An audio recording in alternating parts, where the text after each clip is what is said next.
Welcome to Business Talk here on Business Tech, South Africa's #1 business news website.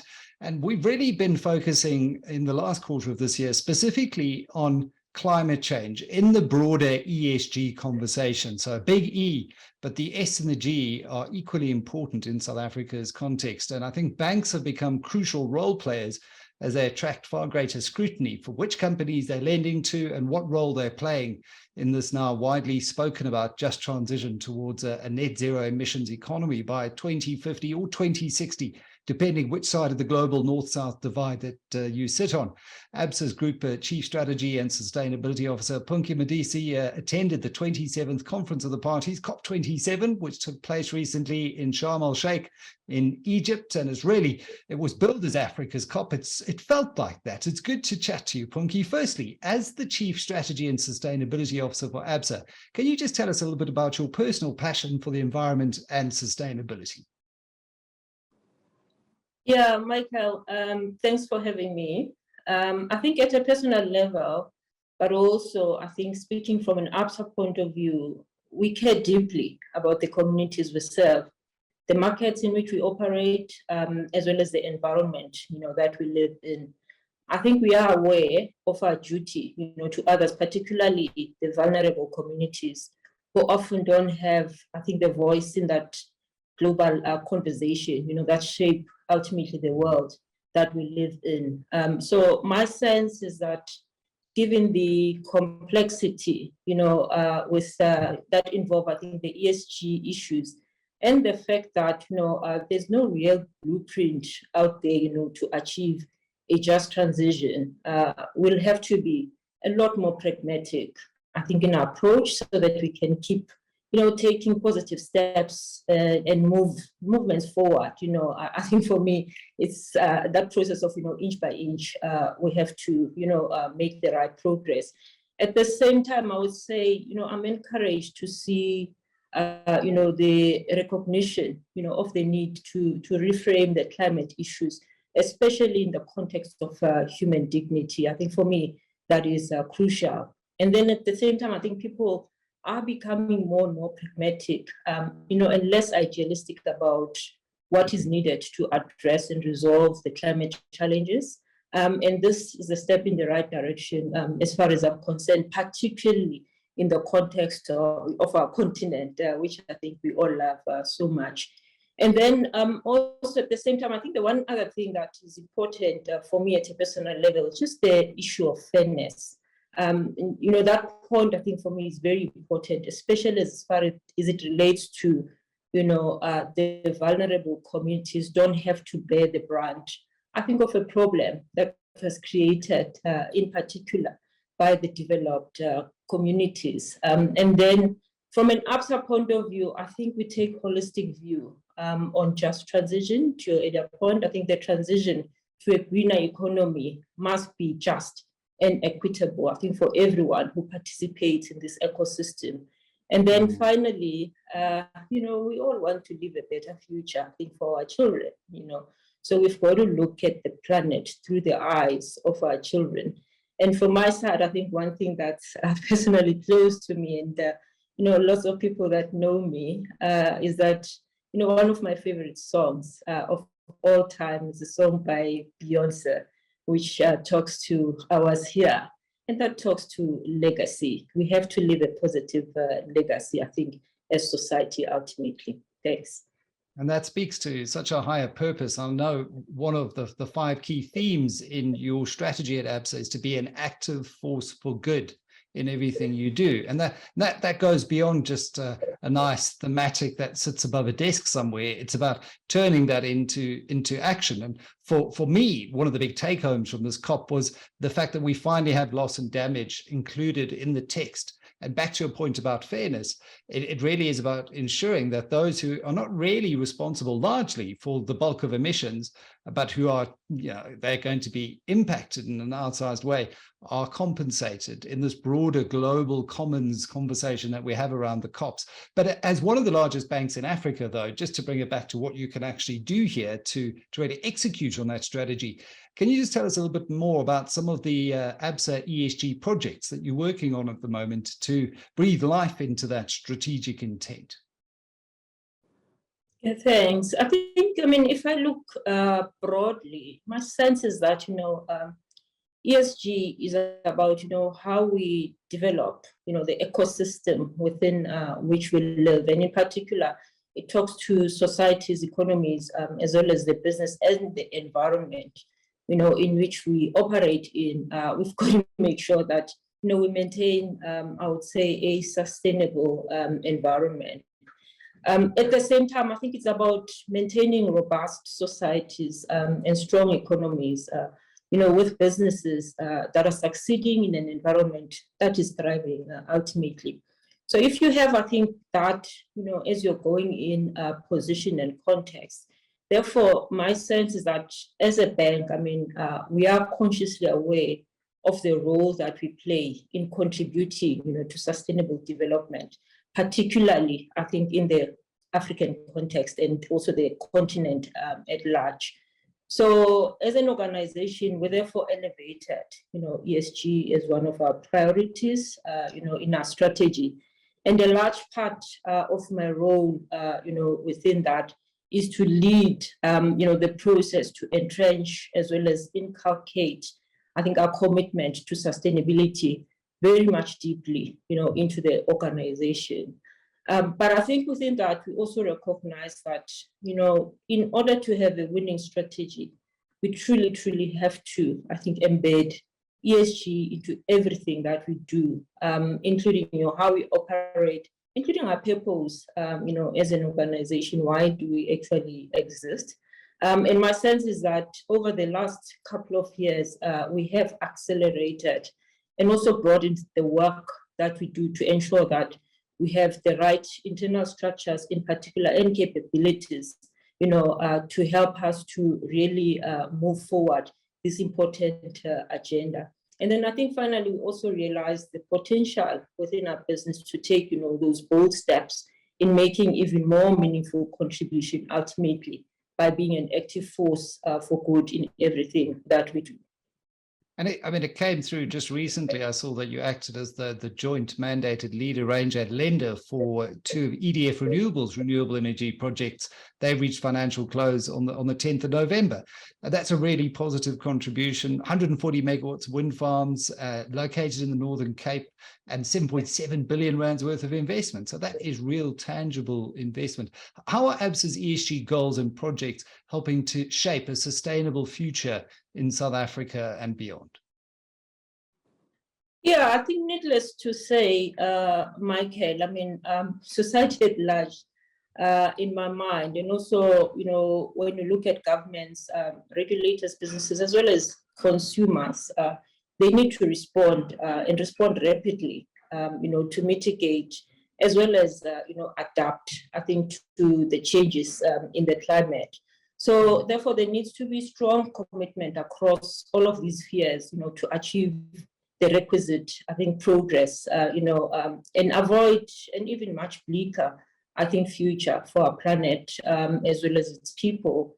So from an Absa point of view, for us, through financing the right type of projects, we as a bank, I mean, we have a significant role, I think, in the gradual transitioning to a greener economy, whilst at the same time not leaving, people behind. And my sense is that we have been, first in several areas in setting goals, but we also have lots more work to do, I think, in other areas. So when I look back also at 2020, I think, if I remember correctly, I think we were the first South African bank to announce a sustainable finance target. And we are really working hard at achieving that target. And also, I think the announcements that were made recently, which you've spoken to just now, largely link to the target that we set for ourselves.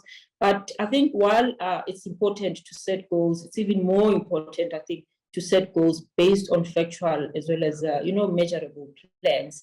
So in my mind, I think, we are beginning to see, across the globe that some of the big promises made, early on, there's a big push for accountability, and also there's a big push for those goals to be a lot more realistic, because people are really not getting carried away, I think, by empty promises anymore. So I think in closing, I would say that work now needs to be done, I think, to turn the commitments that we've been making into actions. Hence, it's imperative that I think across the board, we become a lot more pragmatic in terms of, how we solve for this challenge.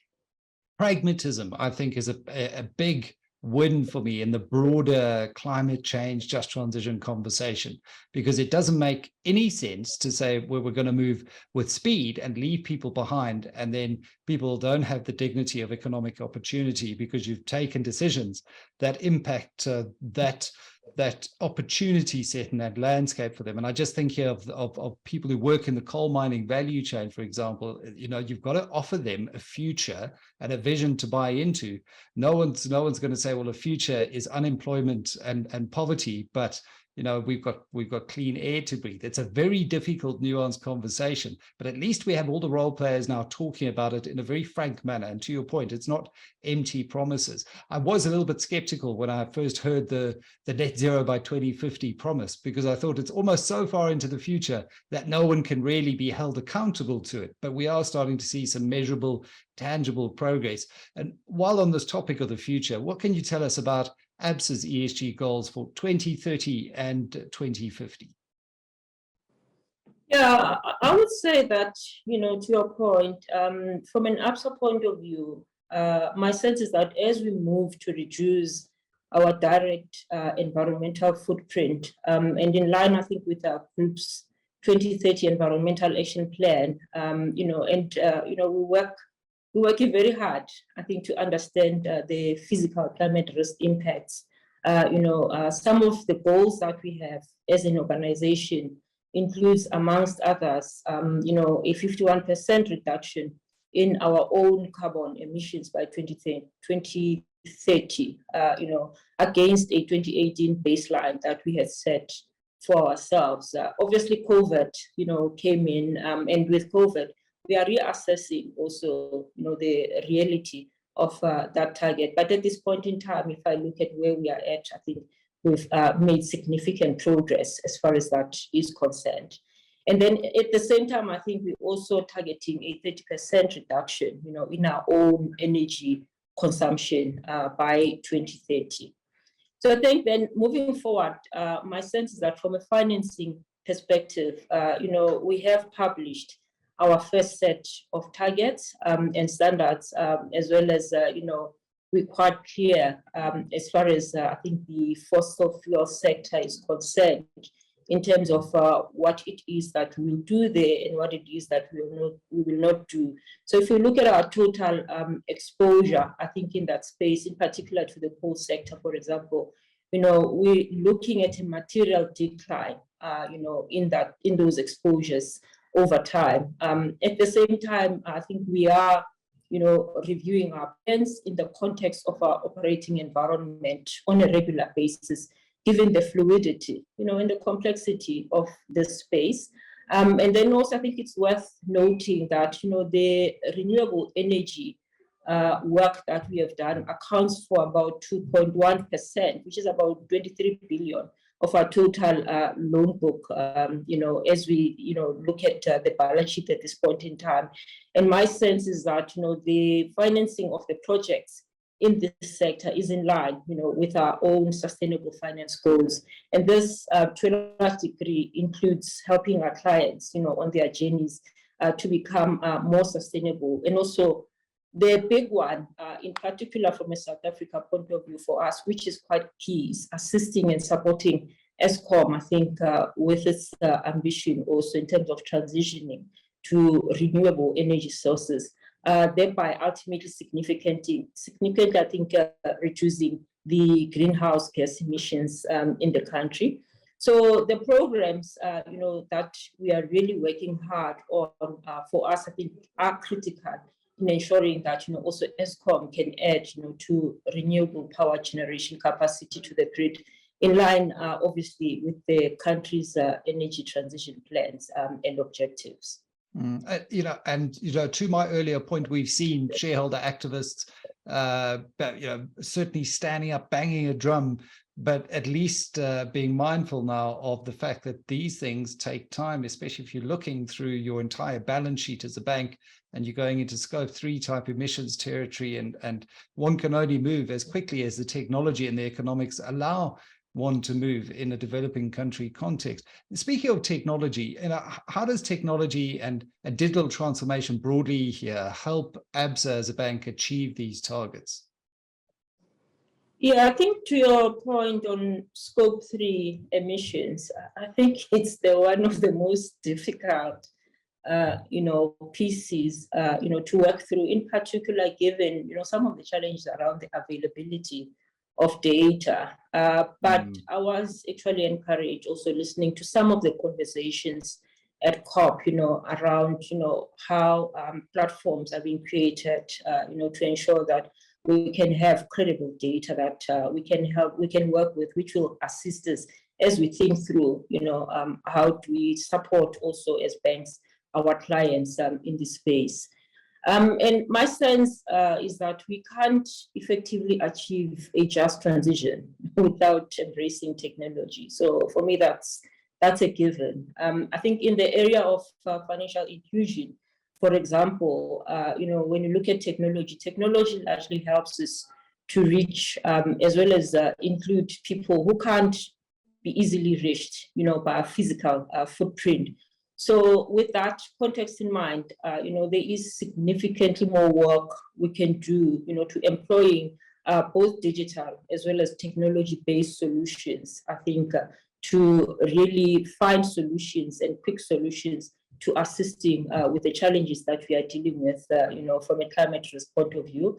And then also, I think we also have to look at how we can improve our operational efficiencies, whilst at the same time, I think, be more conscious by ensuring that we invest in the right technology, especially from an R&D point of view. My sense is lots of investments need to go towards R&D from a technology point of view, because also I think technology gives us rapid scale, and that's the one thing that we should not forget in this process. Yeah, and with that, I think you've just detailed a very complex landscape with lots of challenges. So it's easy to say, well, there's a challenge here, there's a challenge over there. What do you see as the biggest challenges that the bank now faces to try to achieve all of these ESG goals, and how are you fighting to overcome these big challenges? Yeah, it's a tough one. So I think there's challenges will always be there, but I think within challenges we also need to see opportunities, because every challenge brings with its own a set of opportunities, and we have to be looking for those opportunities. So I think, Michael, I would say that the best way maybe to respond then to your question is just by dissecting or trying to dissect the response in 3 elements, that make up the ESG. So if I look at the environment, I think, from an environment point of view, so the E in ESG is a difficult space to navigate, to our earlier conversations, given, I think, the many competing interests. So, for example, large-scale infrastructure projects, that we currently have, have a material positive impact on society, but a negative impact, I think, on emissions. So the climate change debate is material, and it's complex.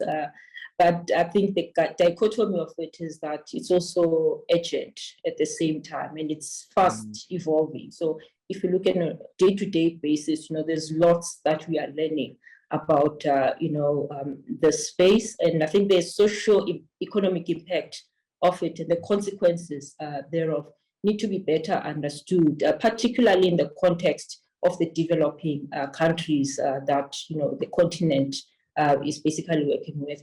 And also, I think, as I mentioned earlier on, my sense is that, pragmatism and us really reframing the climate issues, especially in the context of human dignity, will get us, I think, to the right outcomes ultimately. So it becomes an opportunity to really equalize, I think, the society as we move forward.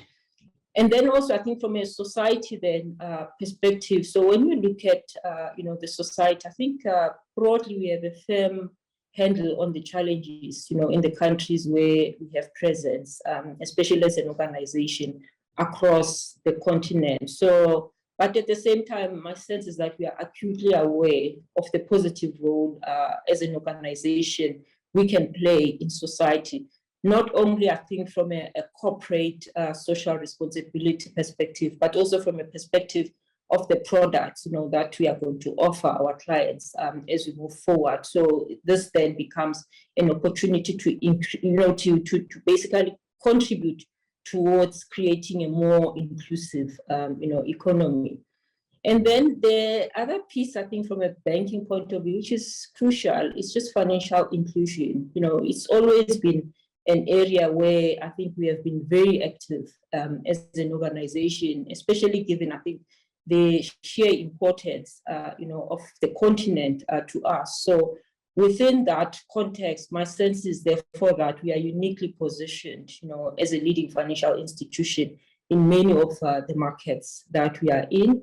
And then I think finally, these, challenges present, I think, real opportunities for us as an organization. I think we can take those on board and work with, in the right way. And then finally, if I look at governance, I think governance, is our license to operate, given the fact that we are a systemic bank in most of the markets that we are in. So we cannot neglect, our responsibilities as far as governance is concerned. Hopefully that gives you a sense then of what are the opportunities as well as the challenges that we are seeing and how we are navigating, I think, the space as we move forward.